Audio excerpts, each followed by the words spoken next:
I am of the generation that, when I was born, there was nothing in the sky except stars. Nothing. No Sputnik, no space race, nothing. So I've seen the entirety of the history of space unfold across my lifetime. My name is Joe Rohde. I've just joined the Virgin Galactic team. I come from a long history with Walt Disney Imagineering, 40 years. I have worked for a long time in projects that involve this sort of transformational power of adventure. To go somewhere you have never been, to do something you've never done, see something you've never seen, changes you.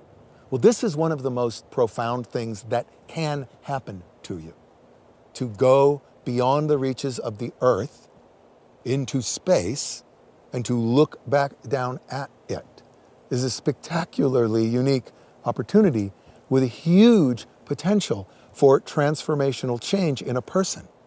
I mean, a tremendous amount of work, years and years of work, have gone into this moment where we are now, poised at the beginning of a period of tremendous growth. And what Virgin Galactic is in the process of doing with democratizing space travel has reached this moment now where it's going to enter history. That only happens once. It happens once in history. It's happening now. It's happening here. So this place where we are here in New Mexico has two meanings.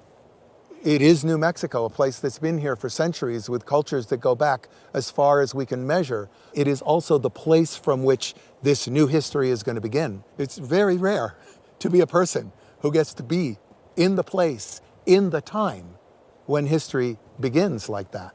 So if you accept that this change is positive and that this will motivate people and drive people to take action on behalf of this planet that they look down on, you're creating a machine for epiphanies, a machine for activism, a machine for social action that just is producing heroes, one after another, as it sends them up into space, gives them this incredible experience, and then returns them back with a directed sense of purpose and action to do something about this, to do something on behalf of the gem that you've been privileged to look down at.